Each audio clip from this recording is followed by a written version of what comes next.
Welcome to She Means Business. Today's conversation is a little different because my guest is the first man I've invited to join me on She Means Business. So he means business. His name is Robert Baker, and he's the founder of Potentia Talent Consulting and a fierce male ally who has spent decades inside some of the world's most influential organizations.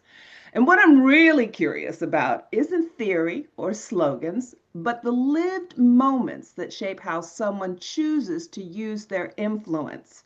So, this is a conversation about power, responsibility, and what meaningful allyship looks like when it's lived, not just talked about. Robert, welcome to the conversation. How are you? Oh, Lynn, hi. Thank you very much. Wow, what an intro. And what an honor to be your first male guest on this.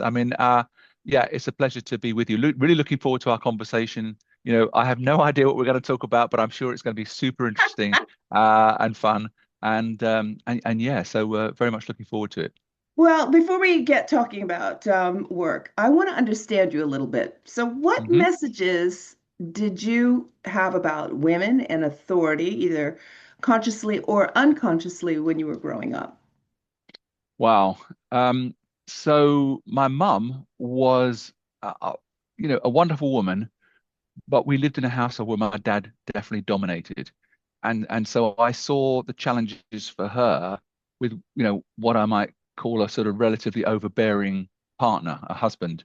Much as I love my dad, he was, overbearing. And I, I saw how she, in a sense, was kind of suppressed. Like she Mm, was brilliant in so many ways, and yet my dad always took all the oxygen in the room, if you know what I mean. So I always felt that there were if there were opportunities for her to shine, she would shine. And yeah. and actually, she found in the end some opportunities to do that. They were both deeply religious. They were both lay preachers. My dad more than my mum, but my mum got opportunities to do some lay preaching at some point, and and she really shone because, in a sense, almost it was like this person you'd never heard from before. But then all of a sudden, when you hear from them, you think, "Wow, that's amazing." You're like, where did that come from? That wisdom, that insight. And it's so funny because we've been talking today. I've been running a workshop with men talking about introversion and extroversion. My dad was an extrovert, my mum was an introvert, no doubt about that. So to see her shine was amazing. So I think when I started being more aware of, my relationships with women, whether at work or whatever, how to respond, and I was always kind of very interested in um, what can women give that they're not able to give at the moment, either because their voice isn't being heard or they don't feel they're getting a fair opportunity, um, kind of men aren't permitting the space that they need, and the men aren't giving up the power and the privilege that they have, which they undoubtedly have, to make a space for women to thrive. So I think from pretty early on, I was always very interested in how could I, do something to kind of to help in that environment. Mm, Um, the other thing that I think that helped me a lot was coming from what the British called the working classes, going to university, which was populated undoubtedly by middle class kids, and lovely people, but just from a different kind of background to me. I remember feeling very out of my depth in that environment, and then realizing when I went into the workplace that actually that was something that actually women often felt. I was in the consulting field. We didn't have many women in consulting, and we certainly didn't have many women at the top of consulting. So it was all that kind of thing of, well, are we missing out here on all this fantastic female talent that I was at university with? Again, how could I do something to sort of try and kind of create a greater voice for women in the organization? That's a bit of the background to me getting involved in all of this work. For example, with women's networks, I helped set up the women's network at Mercer. That got me headhunted by a women's network to be their first man on the board some 15 years ago. So it was all kind of like coming from my recognition of really that I wanted to do more to amplify women's voices, very much inspired by my experience with my mum, for example. fantastic. What's something people would be surprised, excuse me, to learn about you that has nothing to do with work at all?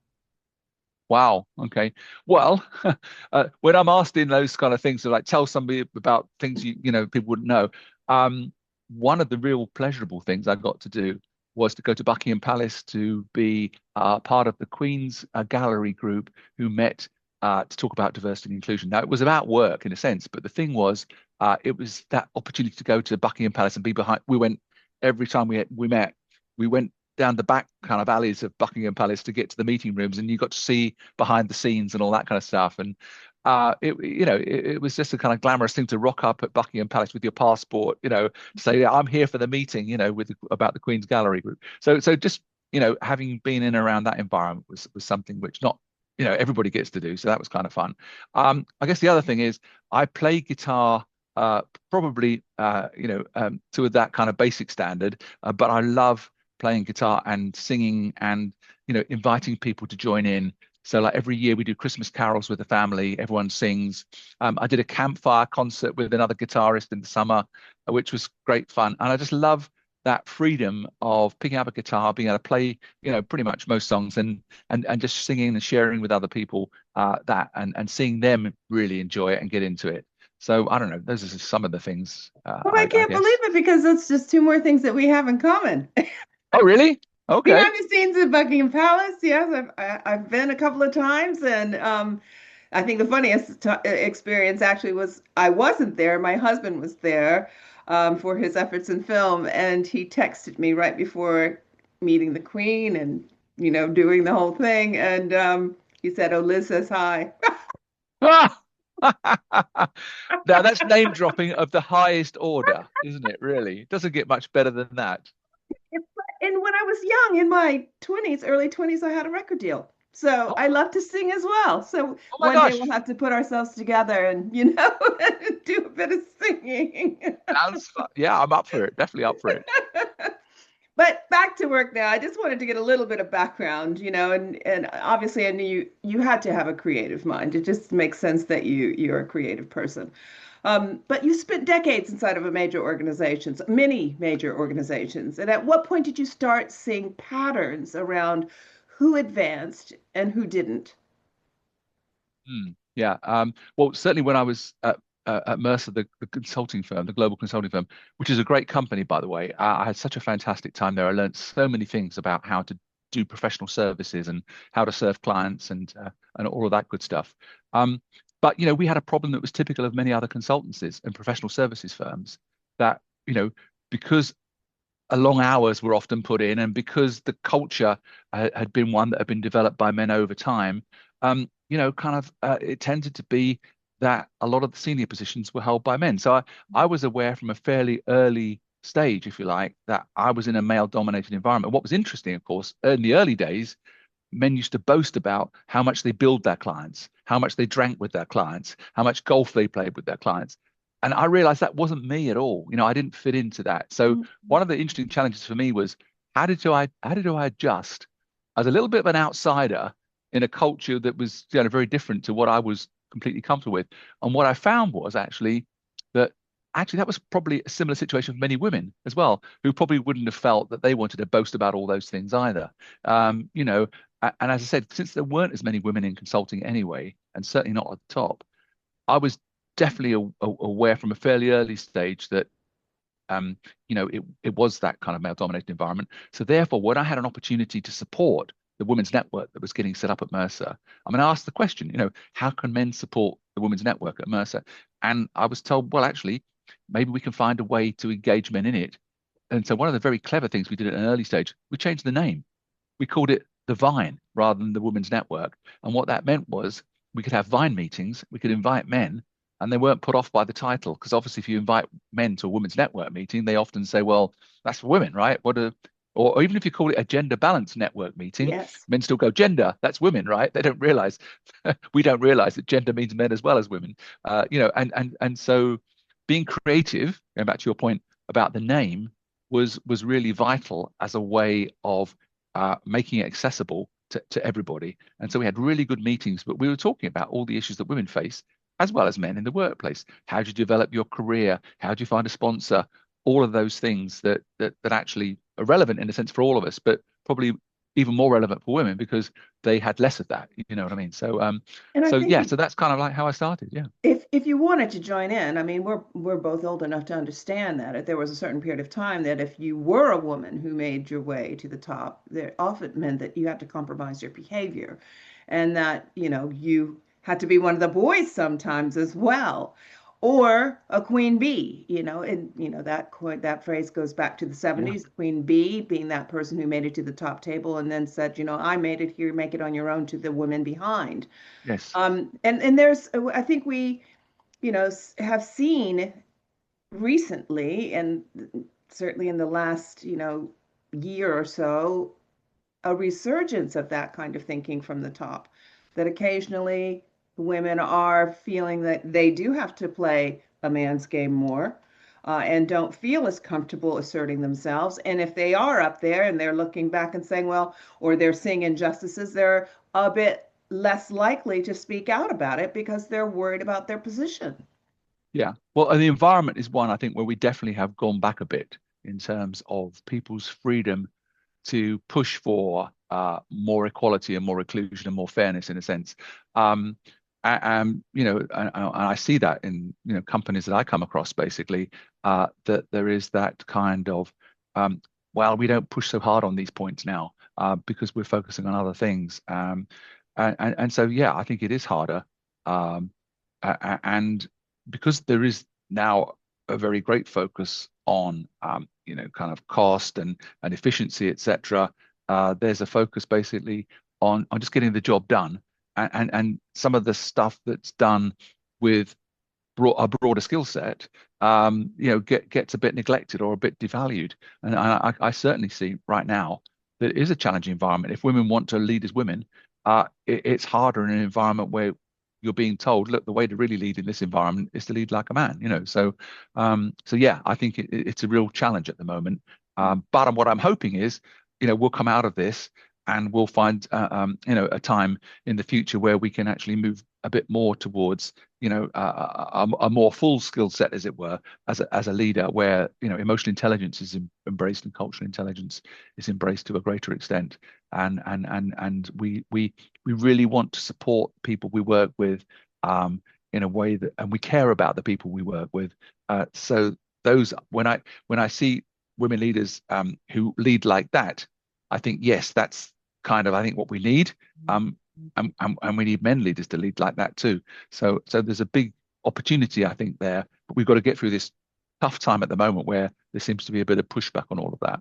Well, yes, indeed. And, I have to say, and certainly no insult intended, but, look at where all this male leadership has gotten us, Yeah, certainly on a global on yeah. a global stage. And the fact is, there's a lot of data, real proper data that says if you have women at the top table, your bottom line is going to increase by at least 21%.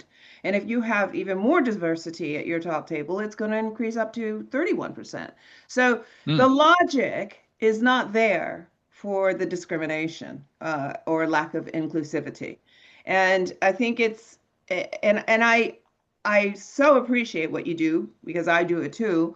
But I do think that there still has to be this message, in spite of the fact that we are being told don't push, or to, put it under the surface. That if we do that, we're doing ourselves a disservice in the bigger picture. I think we have to just say, you know what? Yes, the job has to get done, but you need us to get the job done, because without us, you will not succeed. You will not see the kind of success that you would see with women leading. No, absolutely. And I think it's interesting, isn't it? Because there's a lot of data around, and I do want to really kind of make sure we use data that also stands up as well, because I know that sometimes there's an issue like where previous studies have been done where it was more about a correlation between gender equality and financial performance for companies, rather than causation. And of course, then people were able to kind of like question it a little bit. So I think, but what I certainly see from the companies that I work with, leaders that lead diverse teams speak really highly of the ideas that come from having a diverse team, and the way the team works together, and the performance of, for example, women in the team. And then when you talk to people about how they see women leaders in their organization, they're incredibly, they're very, very supportive because they see those women lead in ways that really inspire them. And of course, this came out really strongly in the pandemic.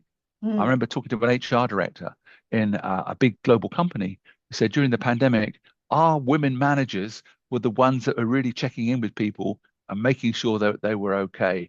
And he said that that was something that was, very much needed at the time. And of course, this is the trouble with business, isn't it? You worry sometimes, oh yeah, we'll take a certain kind of leadership style at the moment because that's what we need right now. Then when things change, we'll ditch that and we'll have another leadership style, which is much more about, short-term profitability and stuff like that. It's an interesting question for me is how do you create a sustainable model for leadership, which does perform, right, and produces results and performs, but also takes care of the people that deliver that performance. And where I've Great seen question. leadership done very successfully, some of those, many of those leaders are women, Yeah. so I've been very inspired by the way that they lead and thought, yeah, I would love to lead, and I hope to lead that way myself.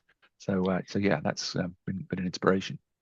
Was there a moment when observing inequality turned into recognizing your own proximity to power? Yeah, I mean, I think I realized that even though I came from, if you like, the working classes, et cetera, when I went into work, I realized that, firstly, my education, which I got for free because I came from a family that couldn't afford to send me to university, that education was an incredible doorway to a professional services career that paid good money, as it were, and had great career opportunities. And I was aware of the fact that I was able to pursue a career that sort of put me into a great place. And when I looked at it, it was interesting because I chose consulting because thought, oh, great, I get to advise people and I get to kind of get stuff done.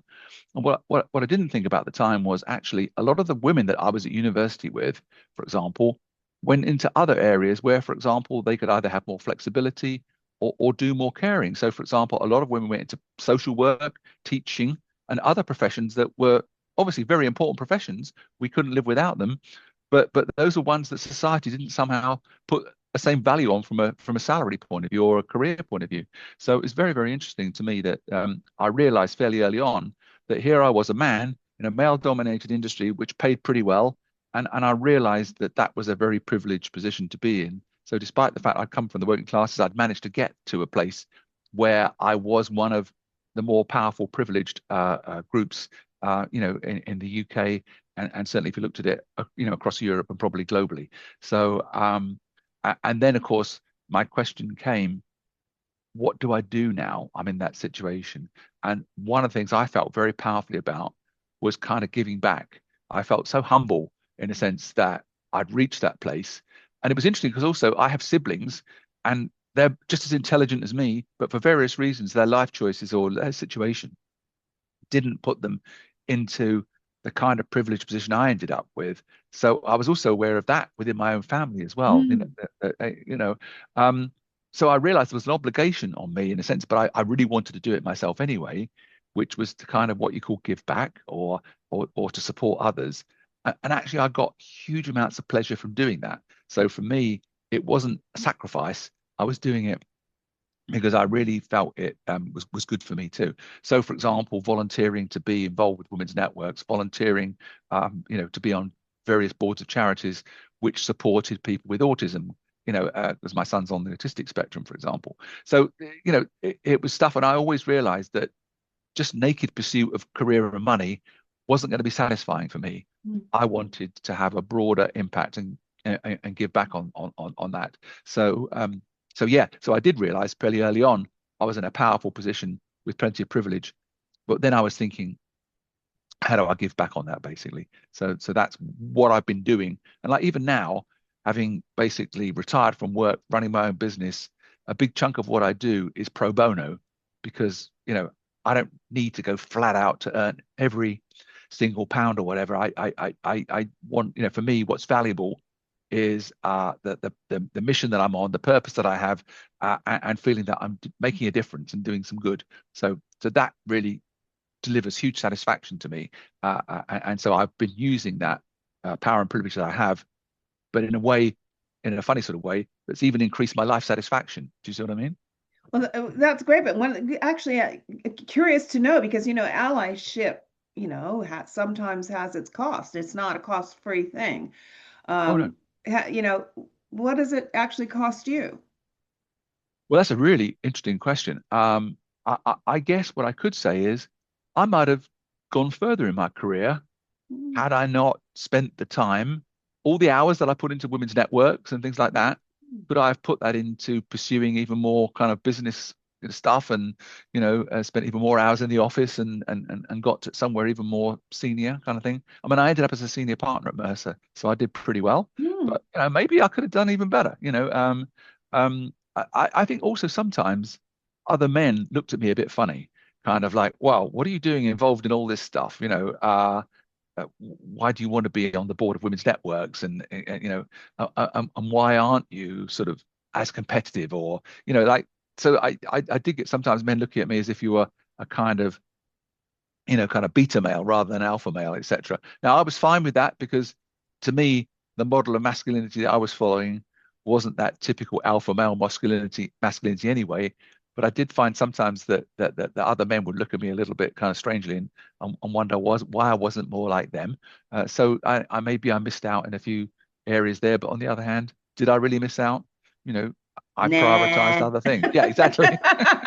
Exactly, exactly. And So we're so happy that you have championed women equality and inclusion. We need many more men like you. So I think you ended up on the right side of the street with the trophy. So well, it's an interesting point you raised there, actually, because my mission has been to get other men engaged in this. In fact, my first board role on the Women's Network as vice president for engaging men.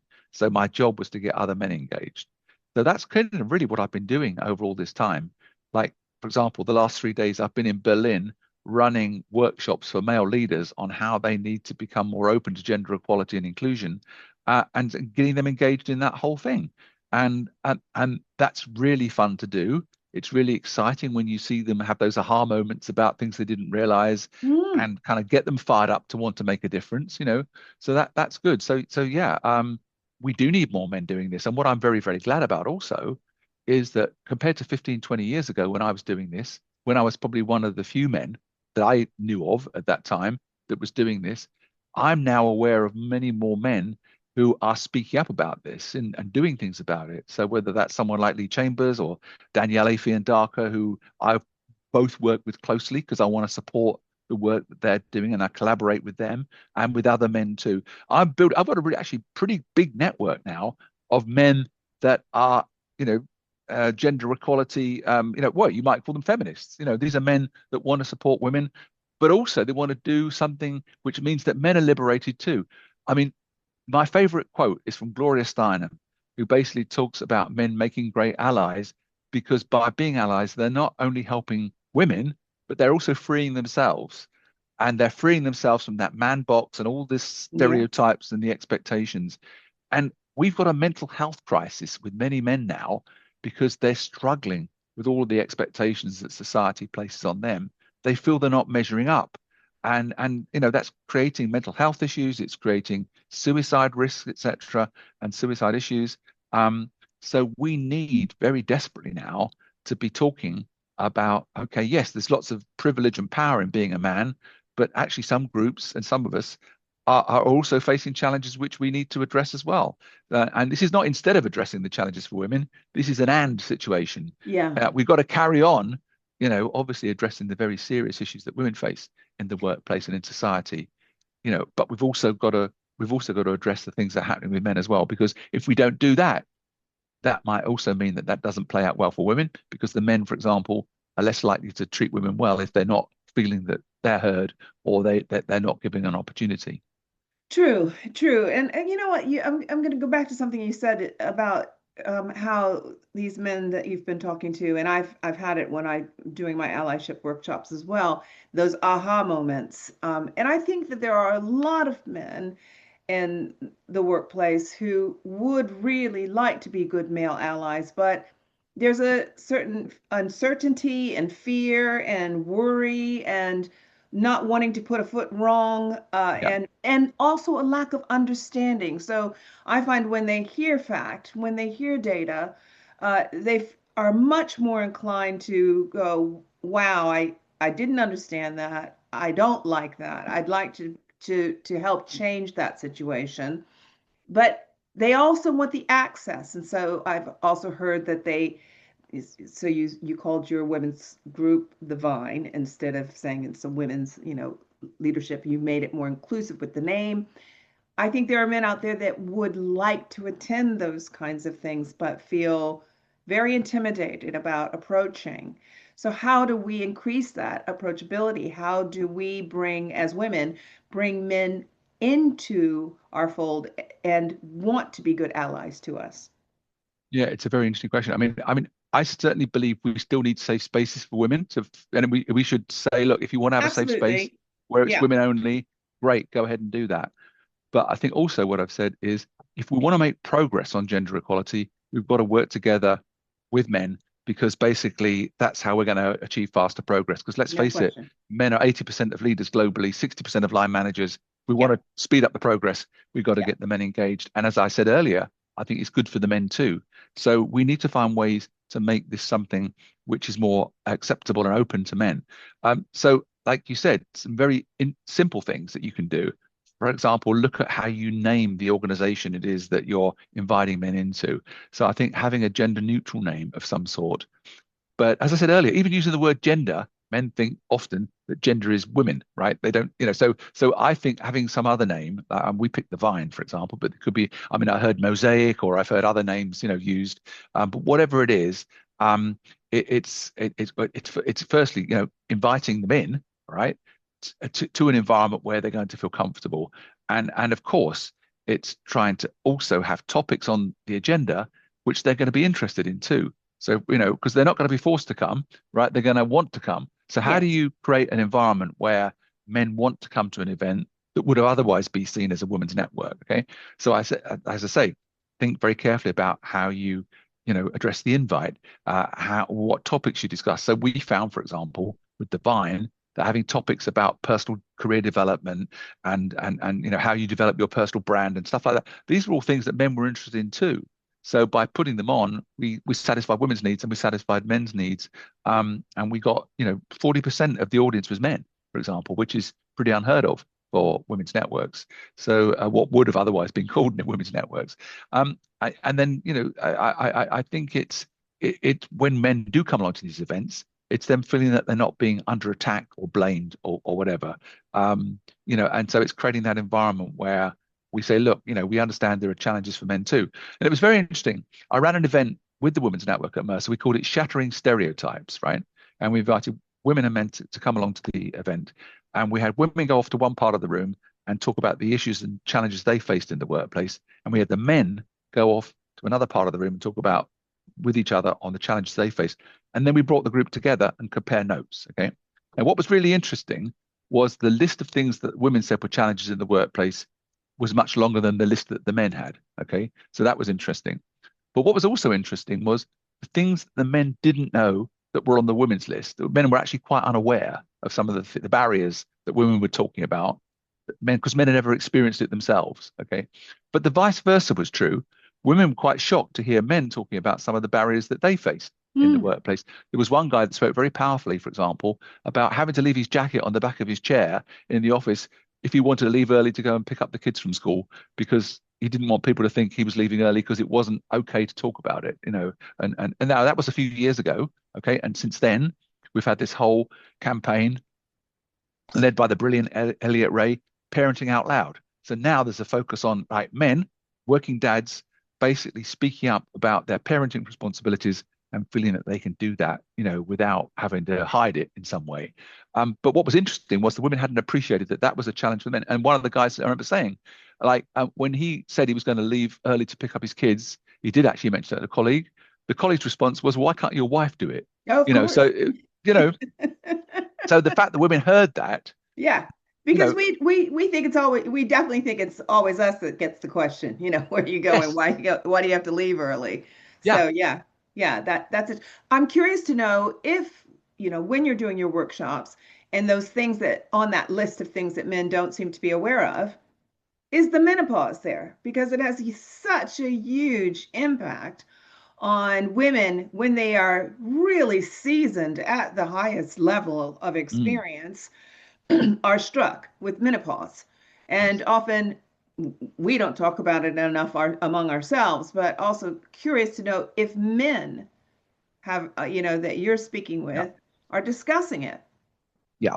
Well, I would say it's coming onto the agenda in these workshops. We actually discussed it in the workshop I held today, um, because basically one of the male leaders actually brought it up in the workshop we were running, because I was just asking them to imagine the barriers that women face. It was very interesting, actually, because the leaders in the company here that had invited the men to the workshop had written them an email ahead of it to invite them. And they said, one of the issues we want to address in this workshop is the structural inequalities that women face in the workplace. Now, I thought that was quite a bold thing to state from the leaders, but they did state it. So, of course, one of the things I picked up on the workshop was, okay, so what structural inequalities do you think women face in the workplace? Your leaders say there are structural inequalities. They're prepared to admit that. So what are those? Okay. And one of the structural inequalities that came up was actually, well, we don't have at the moment much of a clue about how to deal with menopause. If we have women in our team and they're going through menopause, I don't feel equipped, the manager was saying, I don't know enough to start with, and I don't feel equipped. Now, obviously, one of the things that came out was, well, look, we can all, learn about it, read up about it, talk to people that have been through it. It's women that have been through it, but they also need tools from the company to be able to help address that, and so you have a consistent policy towards it. So I would say it's really just started coming more onto the agenda, which I'm very, very happy about. And yeah, I think we're going to do more on that. So bringing in experts that can talk about it, I think more and more will be important.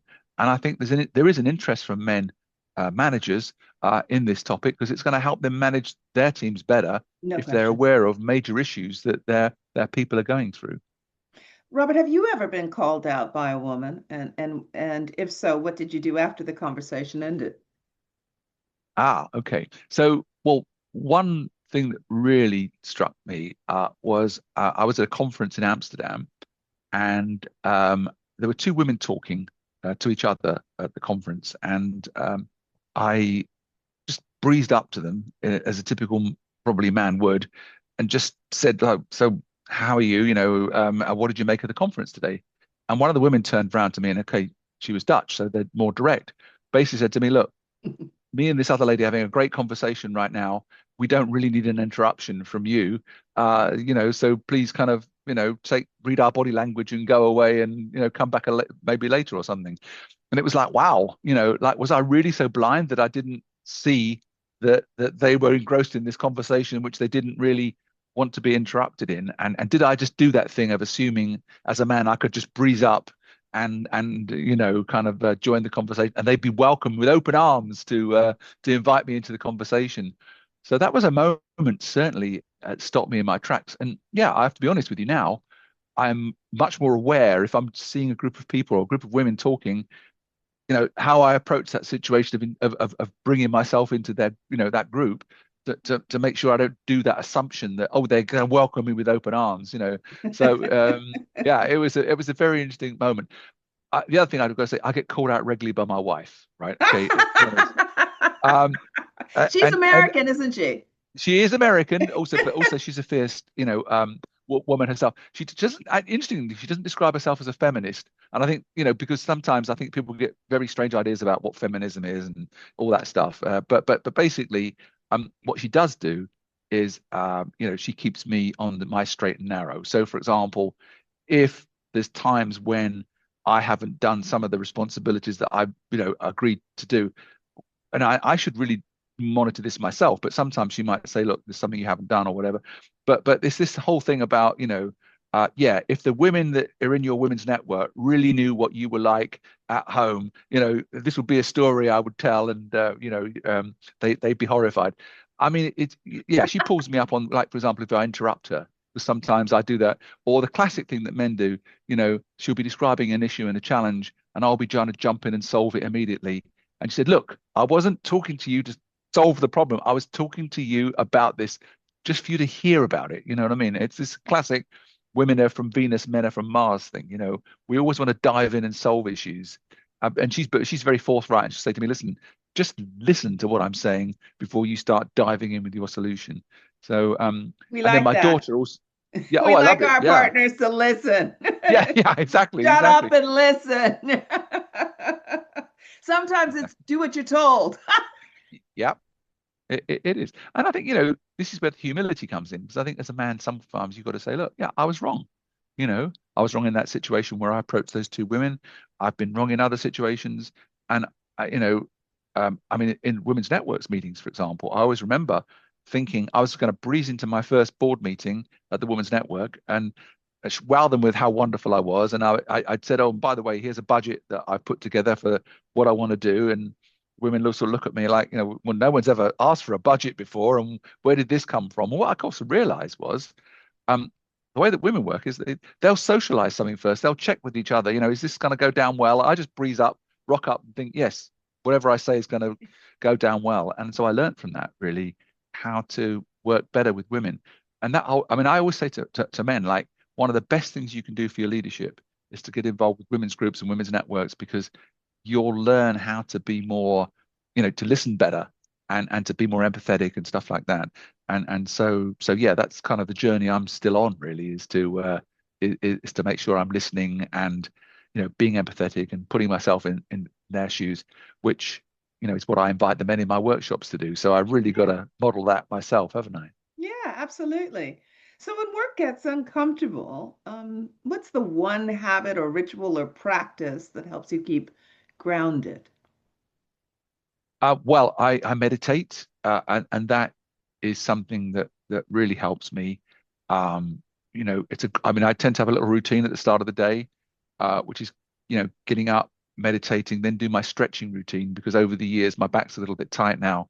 So, doing stretching and yoga type poses and stuff like that, I find a fantastic foundation to every day. So having that, um, but if I find that I've had a really tough day and work is really getting to me, I find that meditation is really helpful. The other thing, to be honest, it's helpful to me is the gym. So getting in and exercising is a great way of releasing some of that built up tension, or whatever you might call it. Um, yeah, and let's be honest, every now and again, a glass of wine is a way to great way to unwind after a tough day. I mean, I'm it's with interesting. that. I'm down with the whole routine. Uh, I'm with you. I believe okay, in all of those things. No yeah, question. yeah. Actually, the other thing that come to mind. So I did a workshop a few years ago that was probably the most difficult workshop I've ever done, because two of the men in the workshop were coming from the perspective of all things we do to advance women in the workplace are discriminating against men. And they kept coming back to this all the time. Targets for women, they're discriminating against men. Special policies we might have around things like, I don't know, menopause, all discriminating against men. Where are the men's policies? All that stuff. And there were a couple of them in this workshop.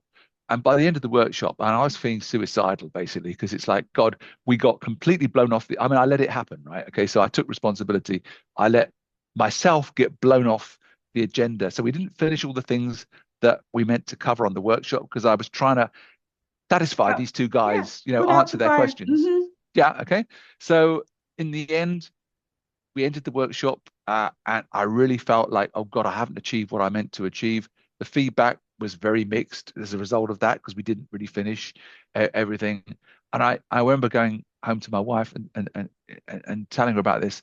But what was really good was she talked me through why I should look at it a bit differently, to say, look, sometimes in these kind of situations, this isn't about you, it's about them. In other words, really, the challenge is for them. If they don't get it, if they don't understand why this is important, but if you've given it your everything and you've gone in and tried to do it in such a constructive way as possible, the fact that they haven't listened and the fact that they've conspired to blow you off course, you know, don't feel so bad about it, because basically you went in with all the right intentions to do the things. I mean, but maybe learn from what happened and figure out what to do differently next time. So, of course, what I learned from, and this is great coaching from my wife, I started doing the thing where you park stuff. So now I have one slide in my deck early on that says, and for anything that might distract us from the agenda, we're going to park it over here, and we might come back to it later if we have time.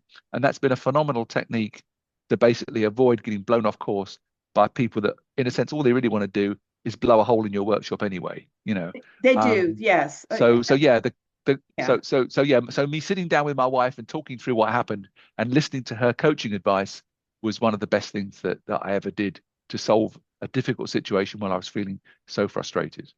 It happens to all of us, on occasion, and it's usually a rare occasion, but I've definitely had similar situations where, actually, I mean, I've been in workshops with government agencies where people have said racist things to me, racist, Yeah, sexist things meant yeah, to, at a high level, meant to throw me off, where you just have to actually park it. You're entitled to your opinion. yeah, Let's keep it moving and yeah. be graceful about moving forward and deal with it afterwards. That's going to happen periodically. And you know what? You can't make everybody happy. It's a Well, wonderful thing to be liked and loved, but if you don't like and love me, you don't respect me, I don't really care. You oh know, no, absolutely. that's Well, okay by me. it's interesting. I've just finished reading a book, which is about Adlerian philosophy, and Adler was a guy who believed basically that we shouldn't be looking for praise or approval from others. That this should really come from within ourselves. And I now that's had a big influence on me because I'm now trying to kind of like approach that a bit more in life in that way. To basically do the best I can, and then stuff I can't control, other people's reactions, to not worry about it, basically. So it's kind of interesting because we live in a world where people's approval is critical these days, isn't it? How many Yeah, likes have you got on your LinkedIn post? yeah. All that stuff. And are you getting good feedback after a workshop? So the workshop I've done today, we asked them to fill in a feedback form. Now, if I didn't get completely brilliant feedback, what does that say? It might say more about them, the guys that gave the feedback, than actually about how I performed. So I think learning to, say like what can we control? How do we do the best on what we can control? And then the rest of it, we kind of like don't get quite so bothered about. I think is quite a practical way to deal with life. No, no question. And actually, that leads me to, where do you think organizations most fool themselves into thinking that progress has actually been made? Well, I think they run a workshop or they have an event and they think that's it, right? We're showing everyone we're doing really well. Well, look, we've got International Women's Day coming up, right, on the 8th of March. How many organizations are going to run an International Women's Day event, and then nothing's going to happen after it until the next year? Of So course. we hear that year after year, don't we? So but there are companies that recognize that what we're talking about here is deep-seated culture change is necessary.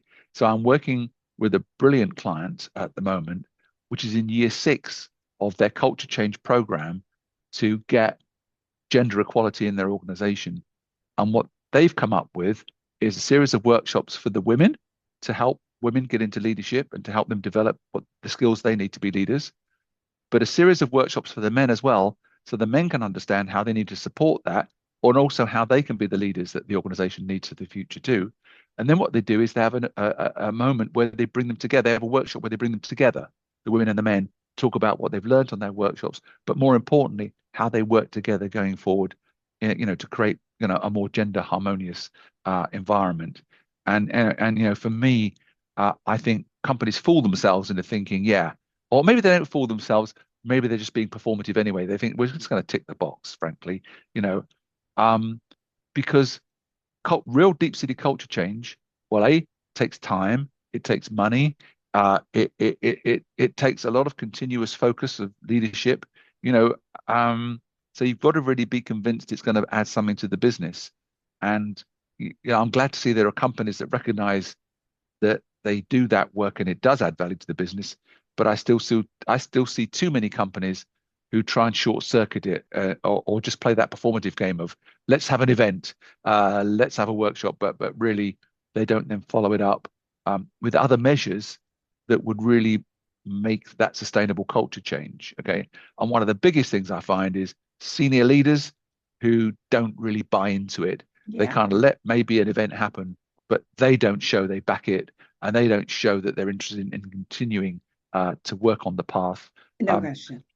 so yeah, I that's one of I the biggest make it areas. I make it an absolutely necessary that a C-suite man must attend any male allyship workshop or a series of courses that I give. Because if you don't see that senior man in the room, you don't take it nearly as seriously. It's No. role modeling behavior. It's like anything. You can have a well-being program in your, built into your workplace culture, but no senior person ever uses it or takes advantage of it, and no one will do it because they will feel guilty or feel like it's a sham. Yeah. So it's the same. It's the same thing when you go in and you are teaching and informing people about male allyship. If you don't have the senior person in the room, it's very difficult for them to buy in, Mm. Yeah, absolutely. And of course, in especially if some they're circumstances, older. yeah, no, no, absolutely. I think, certainly what I've seen in some situations where I've gone in and run workshops with, let's say, a middle management level because they've decided that they're going to focus on them. And the middle managers will say to me, but we don't see these, behaviors you're trying to encourage us to exhibit. We don't see the same from our senior leaders. So it's like, well, how are we going to be supported if we're trying to change things here? How can we make progress if the senior leaders don't really support, or even worse, they undermine with their Yeah. behaviors and their attitudes what we're doing? I see a lot of those disconnections in companies. Um, but that's because companies are what they are. They're they're built by, mostly men, designed by men, and a lot of those processes don't really work anymore. And I think what's really interesting for me is, are we now at a point where we could say, look, we know a lot of these old practices don't work. What does leadership that will make us successful for the future look like? And that's the kind of question that I'm asking now is, yeah, how do we set ourselves up for some future success? Because that stuff we've done in the past basically hasn't been working. And the new generations coming into the workforce now want a different kind of leader anyway. They want leaders that are more emotionally intelligent, culturally intelligent, and they want leaders that really actually deliver what they say. These younger people coming to the workforce, they can spot a gap a mile off between Yeah. what leaders say and what they actually do. Yeah. They can spot, gender diversity washing. They can spot greenwashing. You know, Yes. they can spot all of that, Yeah. and they're likely to vote with their feet ultimately if they don't see senior leaders delivering on the mission that the organization is supposed to be there for. Couple more questions. Sure. If you hear, if you're with a woman who feels tired, and we get so tired of Mhm. explaining ourselves, what do you want her to know? Well, I think one of the key things is that there are men who want to help with that explaining the situation that women face. I mean, so for example, in the workshop I ran today, there was a whole section on, the challenges that women face in the workplace. And it's interesting to talk about that to other men coming from a man. It's kind of quite powerful in a way because I've not got a vested interest. I'm not standing in front of them complaining about it because it's happened to me. I'm saying this is what happens to women in your workplace, and are you aware of it, kind of thing. And so that's interesting. So I think what I'd say to women that are tired of all of this is, you know, do let some of us men kind of share the burden and do what we need to do to kind of try and uh, move the needle. And some of that's around making men aware, but also it's about what can we do if we have got power and we have got privilege in an organization. How do we do what we can do? The levers that we can pull. How do we make sure those levers are being pulled? And I'm building basically a community of men that are involved in this. And it's very interesting. You should say this because about a year ago, one of the women in the women's network I was involved with, called EWMD, Every Woman Makes a Difference, um, she was asking me about, well, what are men really doing? She said, I don't see enough men really showing up on gender equality. I feel it's only women talking about it, and we're, like you said, we're tired of it.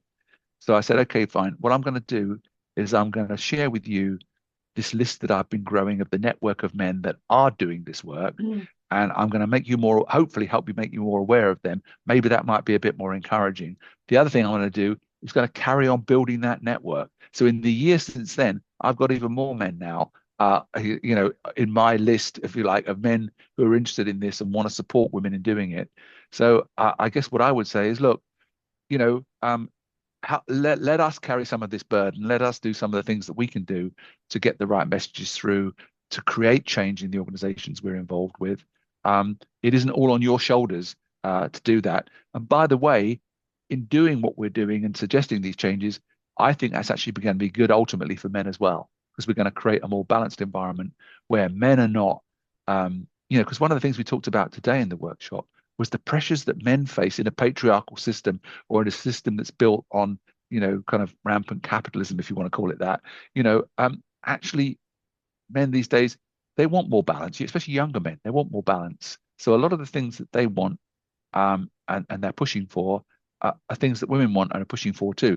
So I think there's more support out there than many women realize. But of course, it's up to us men that are doing this work to make our voices louder so that women realize that then they're not alone in this. I still hear too many women saying, "Oh, if we've got to put a diversity event together, only the women get involved in doing it," that kind of stuff. And I think we've got to get a situation where actually women come out and say, "Wow, that was amazing. It was an event on diversity put together by men, and we didn't have to do all the heavy lifting." And Mm. I think that's what I'm aiming to get to as well. So I'm trying to do my own heavy lifting and then get this network of other men that are doing the heavy lifting and then get even more men doing that heavy lifting, because hopefully that will, you know, take some of the burden off the shoulders of women. Final question. Robert Baker, what would you tell your 20-year-old self? Wow. It's interesting. I mean, I probably would tell my 20-year-old self that the journey that you're going to have is going to be an absolutely unique, amazing, and very rewarding one. And I'm not talking about rewarding financially, although of course, my career did okay, but more rewarding from the point of view of feeling that you're addressing something which means a lot to people, and you're seen as someone that can have a voice in this space and can make a difference. And I think I will be saying to my 20-year-old self, you know, don't change anything. Just keep on that path you were on, because that path basically is going to end up, well, where I am today, which is, to be honest with you, I feel like I'm at the height of my powers now, to really influence others, and create change. And so that's a fantastic place to be. So what I would say to my 20-year-old self is keep going, basically, and don't change anything, because you're going to end up at a great place, where you're going to make hopefully, others feel a big difference. Robert, thank you for bringing both honesty and humility to this conversation. And if it nudges even one person to use their power more thoughtfully, then it has certainly been worth it. Thank you so much. It's been a pleasure. Yeah, thanks, Lynn. It's been really fun to speak with you, and I'm looking forward to continue our conversations at some point as well. Absolutely. Thanks for joining me on She Means Business. This week, he means business, and see you next time.